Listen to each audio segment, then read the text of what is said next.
Waalaikumsalam warahmatullahi wabarakatuh. Rahayu, rahayu, sakum dumadi. Ya, apa kabar Pak Dani? Gimana? Itu gimana pendapatnya masalah ijazah palsu yang lagi keluar-keluar dulu? Walah lah, kayak gitu tuh masalah kayak gitu itu kan pekerjaan orang-orang yang nganggur itu Pak, orang yang nggak punya pekerjaan itu, dan dia mempunyai indikasi atau mempunyai tujuan ya, mungkin bisa barangkali bisa dibayar oleh orang-orang yang punya uang banyak itu, ya, yang menggarong harta rakyat lalu dibuat bayar oleh mereka itu. Ngapain masih harus kita pikirkan itu? Apalagi Rai Sario apa siapa itu, tidak tahu namanya itu Rai Sario itu. Nah, lah itu. Kalau Jokowi itu ya Pak, kalau Bapak Jokowi itu manusia setengah dewa, bahkan manifestasi dewa itu sendiri. Benar. Karena apa saya bisa bilang begitu?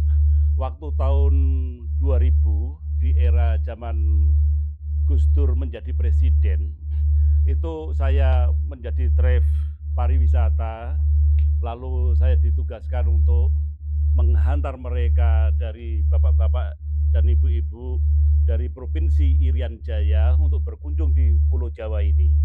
Kenapa? Saya lalu memperhatikan bertanya, Bapak dan Ibu, boleh saya kalau diizinkan untuk bertanya dengan maksud tujuan berkunjung di Pulau Jawa ini apa?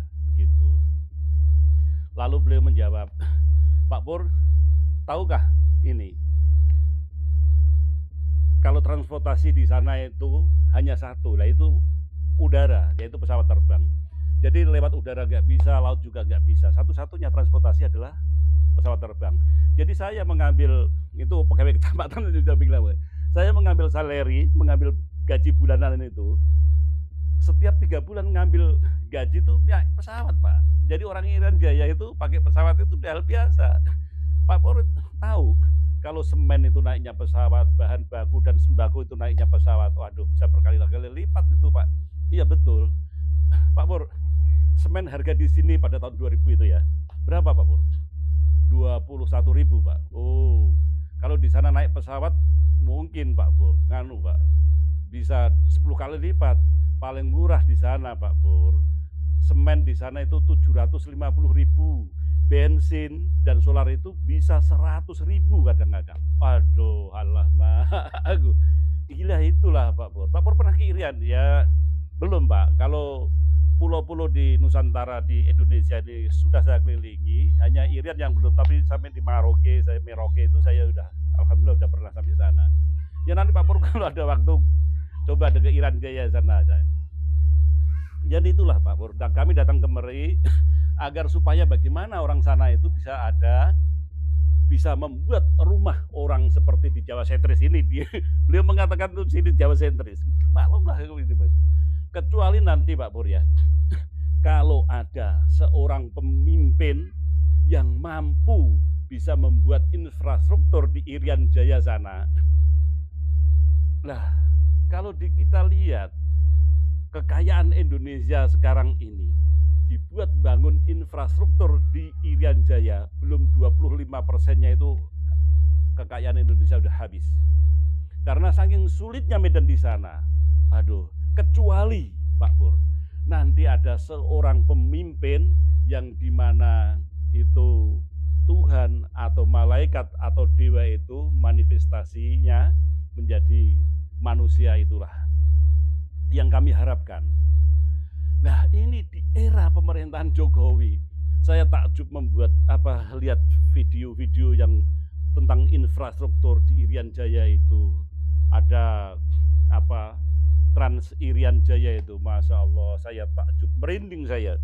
Ini yang luar biasa, ya berarti yang pada tahun 2000 itu yang diharapkan oleh pemerintah Irian Jaya dan penduduk Irian Jaya.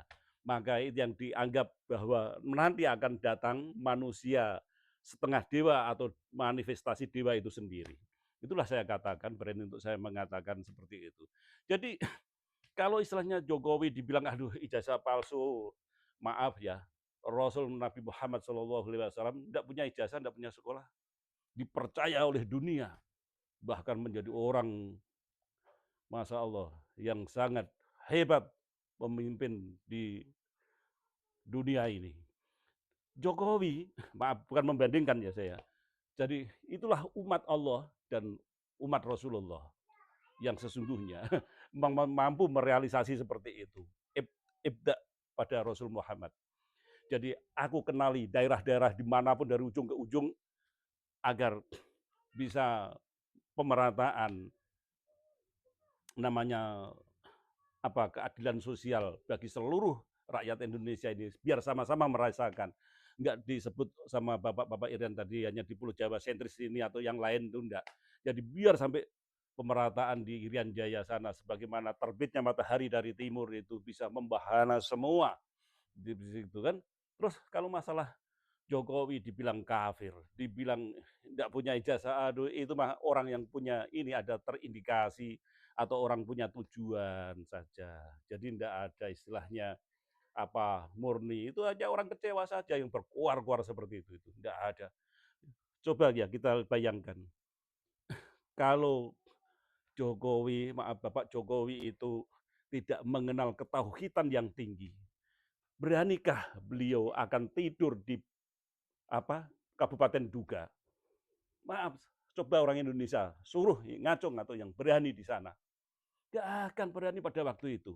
Kenapa Bapak Presiden RI 1 kok bisa ingin ke sana? Ingin tahu saya duga, biar saya kunjung ke sana. Masya Allah. Ini kalau tidak menaruhkan pada jiwa dan raganya sepenuhnya kepada Allah dan kepada bangsa dan negara ini, tak akan dia berani. Benar. Coba, kiai mana atau jenderal mana yang berani? Enggak ada. Pasti sayang namanya, sayang jabatannya. Bapak Jokowi lost. Tidak ada apa-apa. Hidup ini adalah pengabdian. Itulah yang dikatakan Bapak Jokowi. Kenapa? Tidak ada yang ditakuti oleh beliau ini. Kok bisa dibilang katanya kafir? Orang yang berkata itu yang kafir. Kafaro itu yang diselimuti, yang tertutup hatinya dia. Mereka itu adalah orang-orang yang tertutup hatinya dia. Bapak Jokowi adalah manusia setengah jiwa. Itu yang saya ketahui, Bang. Saya sebagai saksi satu-satunya sebagai driver bus pariwisata pada waktu itu di tahun 2000 itu. Bener, sama bapak-bapak yang mungkin yang menyaksikan video ini mungkin tahu wajah saya kan masih kenal itu. Ya enggak bisa saya sebut satu persatunya itu di situ. Ya gitu aja lah ya, Bang. Maaf, terima kasih bagi semuanya. Hanya itu saja saya sampaikan. Assalamualaikum. Rahayu, rahayu, rahayu. Wawasannya buat bangsa dan negara ini. Hmm. Assalamualaikum. Waalaikumsalam warahmatullahi wabarakatuh.